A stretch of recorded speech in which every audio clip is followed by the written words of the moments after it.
Welcome to the Kim D Snyder podcast. This is episode number 51.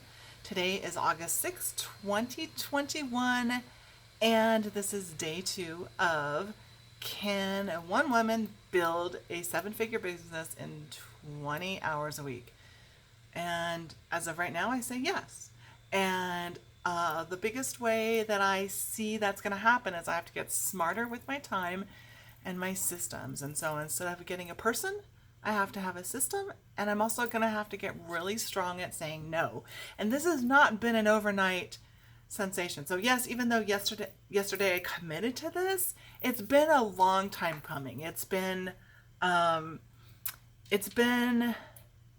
definitely something in the last 8 months that has been occurring. And so let me kind of share that journey a little bit so you can see where I'm at. So probably one of the biggest things, actually, let me step back to October of 2020 when I lost my mom. And this is why I've been emotional this week. And I spent the last part of last year with her as she passed away from Alzheimer's. And I looked at things differently, right? As we go through major changes. I just wanted to look at stuff, and I was tired of doing some execution. And so in January, I said, I don't want to execute anymore. It doesn't bring me any joy. And so I was pulling that off of my business. A lot of stuff that we've been doing for 10 years, I was still doing some websites and SEO, and I just didn't want to do that. We're doing some video marketing. I didn't want to do that. Even though we're good at it, I don't enjoy it. And so I wanted to pull that off, and I really just wanted to be able to use my brain, and that was it. I didn't want to do what I had done in consulting. I did not want to be able to go work and then have to go and do additional work at a hotel or after hours or after I met with a client. So there's multiple reasons I wanted to do that. I wanted to pull it away. I get the chance to build the business how I want, and I want to do it that way. I want to be done, go deliver, and be done.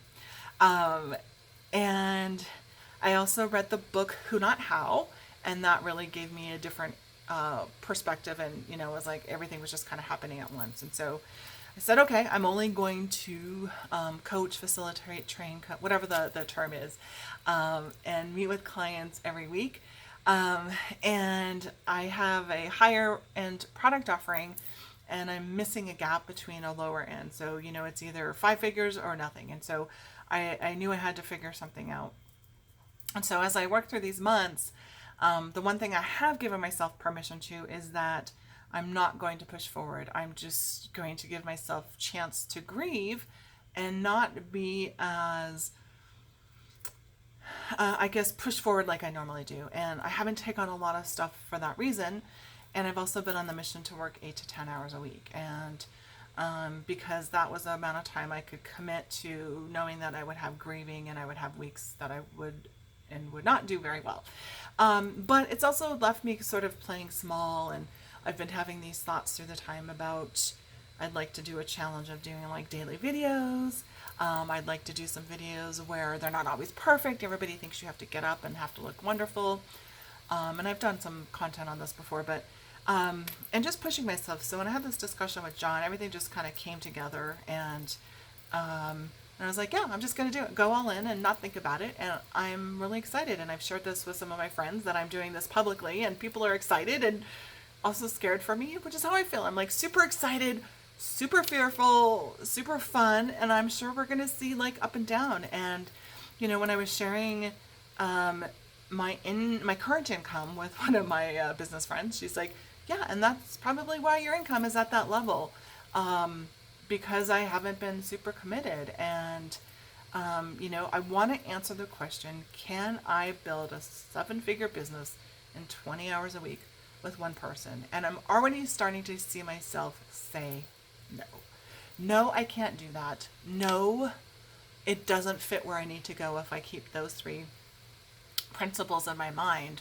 Is that going to be the most effective for me? And so again, a process I've been on through this year, and it started many years ago, about a membership site. And so I need a delivery system that can deliver, that is set up, that I go to and clients go to, that is already in process, so that the time I spend marketing and sales can funnel people through that. So I'm on that journey, and that should be live here September 1st.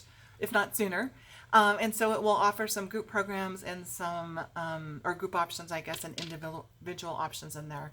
And what I realized today, talking to some other business owners, is that I do have the ability to also share that information with the corporate crowd, because there is some general business concepts, leadership concepts, efficiency, productivity, business savvy tips that are relevant to that both industries, business owners and business leaders. And so it was just kind of interesting how all of this comes together all at once. And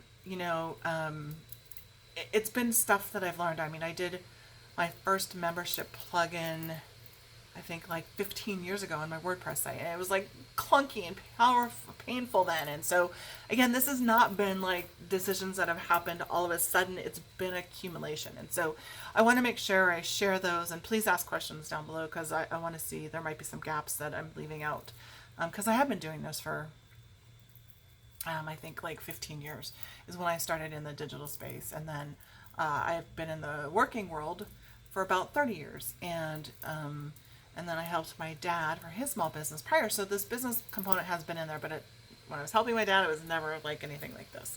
And the internet marketing and the corporate consulting. So I'm really looking at my time and saying no. And so, as I look at it, I either have to systematize it, right, which is going to basically replace a person, automate it, which also replaces a person, or say no. And one of the biggest things I realized yesterday is, okay, after I spoke to my friend and it took me, I don't know, under 2 hours to get the podcast and video up, the video is really easy. The podcast, it took me about an hour to get it up by the time you go in and edit, pull the audio, and it was like, that's the first thing I'm going to fix. Well, one of the first things I'm going to fix, because I cannot spend, 5 or 10 minutes recording and then another hour every day doing the podcast component. So that's going to be my first one, is automating, and I already have something kind of set up, and I've played with it, and I haven't gone all in. So guess what? I'm going to have to go all in, and this is the whole content creation thing. And I hear this all the time from business owners and business leaders. I don't have time. I'm like, if you have 5 or 10 minutes a day, you can do it. So let's go see if I can do it. And the next couple days I'll have it up. I'll report for you on that. And that's where I'm at in my journey. So as of right now, am I making the money? No. Am I on the number of hours? Yes. So, am I a woman business owner? Yes, I guess that's a given. But anyways, okay. So that's where I'm at. Would love to hear your questions. If you have any specifics, go to kimdsnyder.com/051.